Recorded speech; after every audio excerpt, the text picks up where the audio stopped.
হরে কৃষ্ণ। আজ আমি পাঠ করব শ্রীমদ্ ভগবদ গীতার ষষ্ঠদশ অধ্যায় দৈবাসুর ও সম্পদ বিভাগ যোগের শ্লোক 21, 22, 23 ও অন্তিম শ্লোক 24।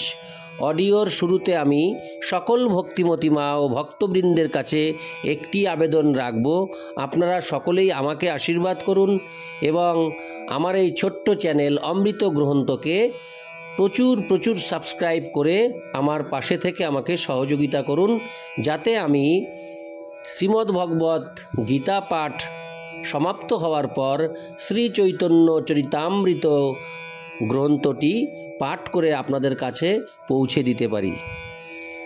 নারায়ণ হে নারায়ণ ভবভয়হরণম নারায়ণ।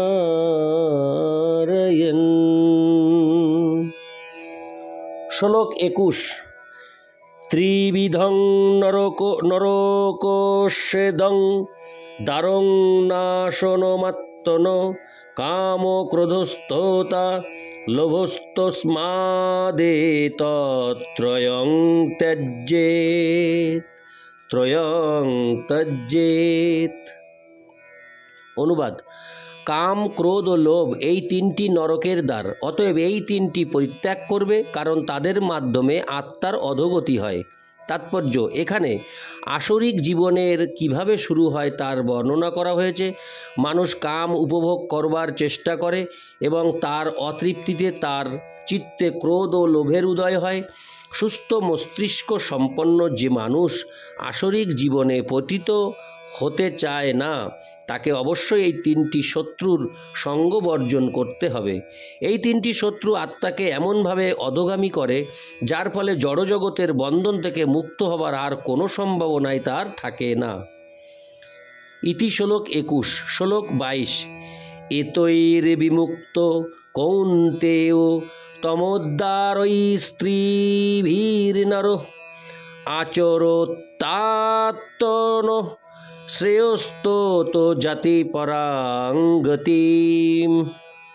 অনুবাদ: হে কৌন্তেয়, এই তিন প্রকার তমোদ্বার থেকে মুক্ত হয়ে যে মানুষ আত্মার শ্রেয় আচরণ করেন, তিনি অনন্তর পরাগতি লাভ করে থাকেন। তাৎপর্য: মানব জীবনের তিনটি শত্রু কাম, ক্রোধ ও লোভ থেকে সর্বদাই সতর্ক থাকতে হবে। কাম, ক্রোধ ও লোভ থেকে মানুষ যতই মুক্ত হয়, তার জীবন ততই নির্মল হয়। তখন সে বৈদিক শাস্ত্রে প্রদত্ত বিধিনিষেধের অনুশীলন করতে সক্ষম হয়। মানব জীবনের বিধিনিষেধগুলি অনুশীলন করার ফলে মানুষ ধীরে ধীরে আত্মজ্ঞান লাভের স্তরে উন্নীত হতে পারে। এই প্রকার অনুশীলনের ফলে কেউ যদি কৃষ্ণ ভাবনামৃত লাভ করার সৌভাগ্য অর্জন করে থাকে, তাহলে তার সাফল্য অনিবার্য। বৈদিক শাস্ত্রে ক্রিয়া ও প্রতিক্রিয়া সমন্বিত যথাযথ কর্ম আচরণ করার নির্দেশ দেওয়া হয়েছে। মানুষকে নির্মল জীবনের স্তরে উন্নীত করবার জন্য সেই সমগ্র পন্থাটি সম্পূর্ণভাবে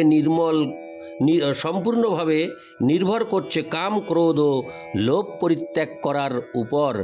এই পন্থায় জ্ঞান অনুশীলন করার ফলে আত্মোপলব্ধির চরম স্তরে উন্নীত হওয়া যায়। ভগবত ভক্তির মাধ্যমে এই আত্মোপলব্ধির পূর্ণতা লাভ হয়। এই ভক্তিযোগে বদ্ধজীবের মুক্তি অনিবার্য।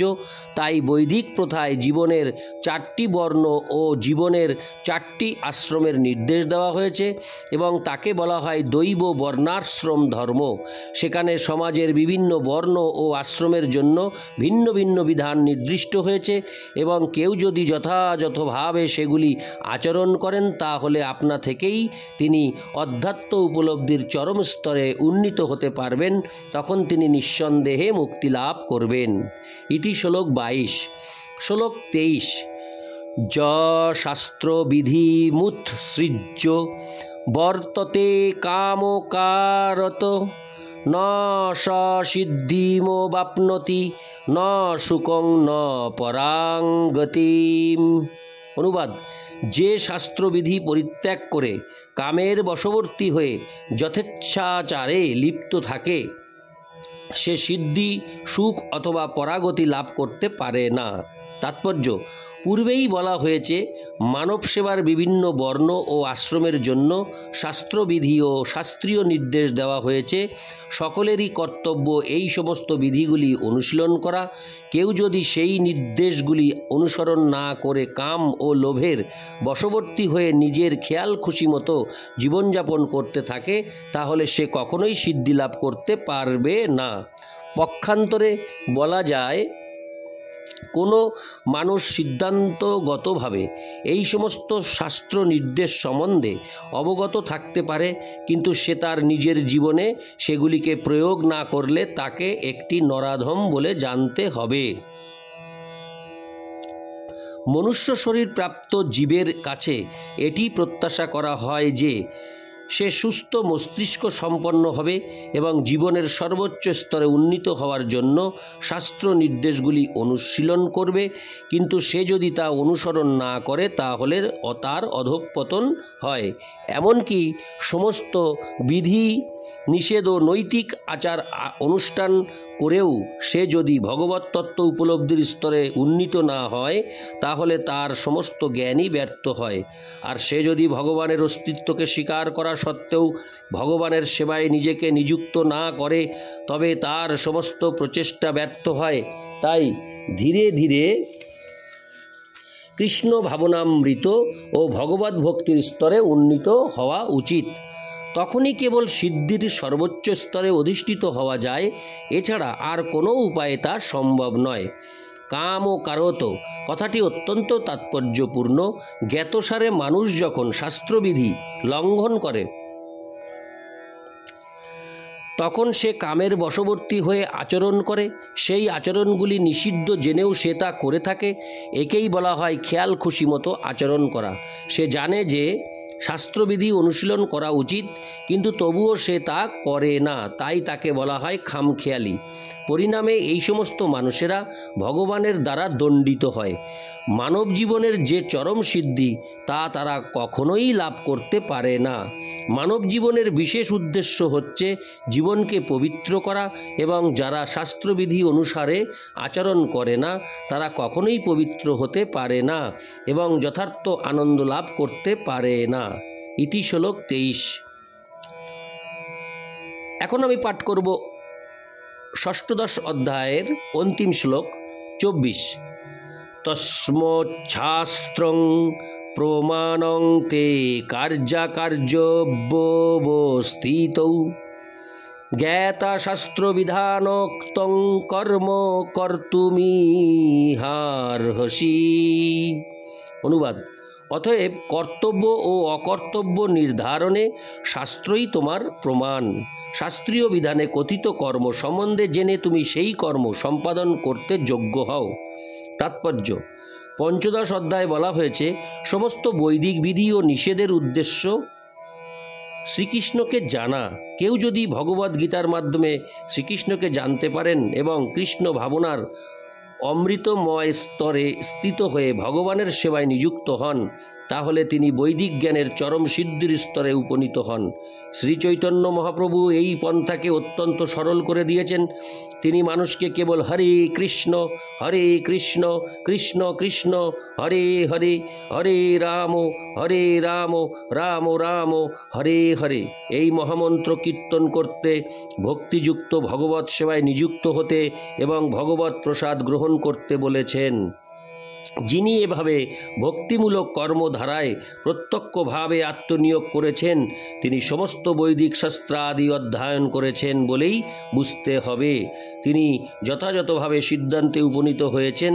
অবশ্য যে সমস্ত সাধারণ মানুষ কৃষ্ণ ভাবনার অমৃতময় স্তরে অধিষ্ঠিত হয়ে ভগবানের সেবায় যুক্ত হতে পারেনি, তাদের পক্ষে বৈদিক শাস্ত্রের নির্দেশ অনুসারে কর্তব্য ও অকর্তব্য বিচার করে কর্ম করা উচিত।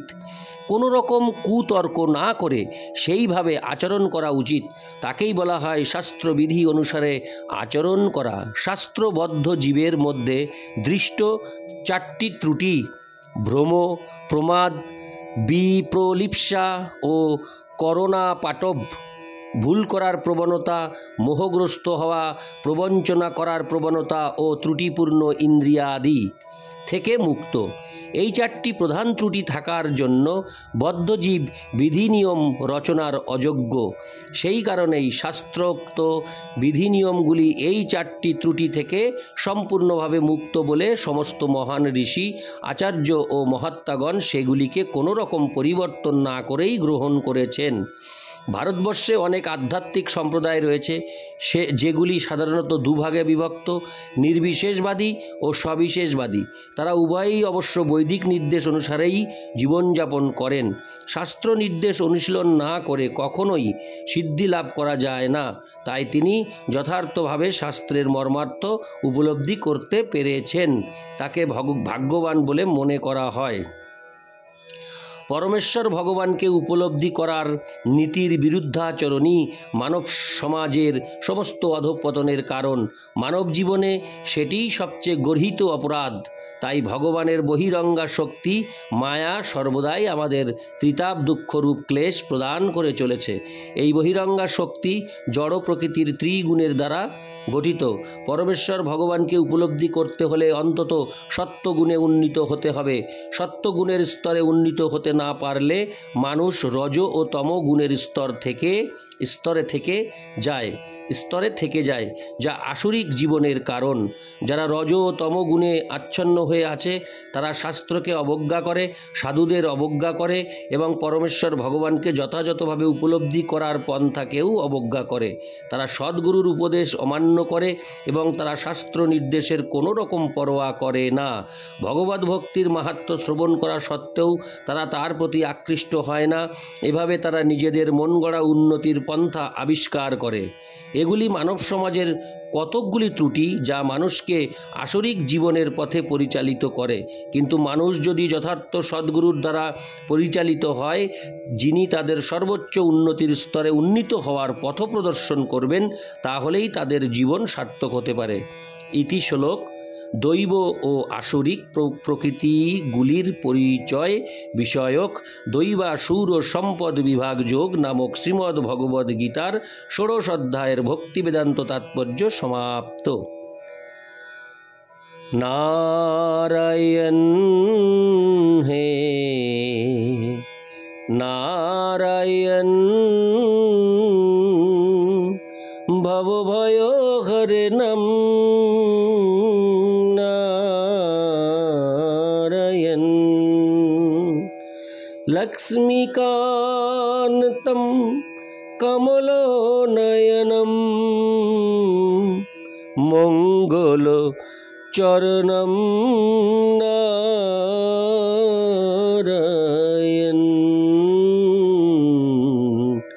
নারায়ণ হে নারায়ণ ভবভয় হরে নম নারায়ণ। হরে কৃষ্ণ।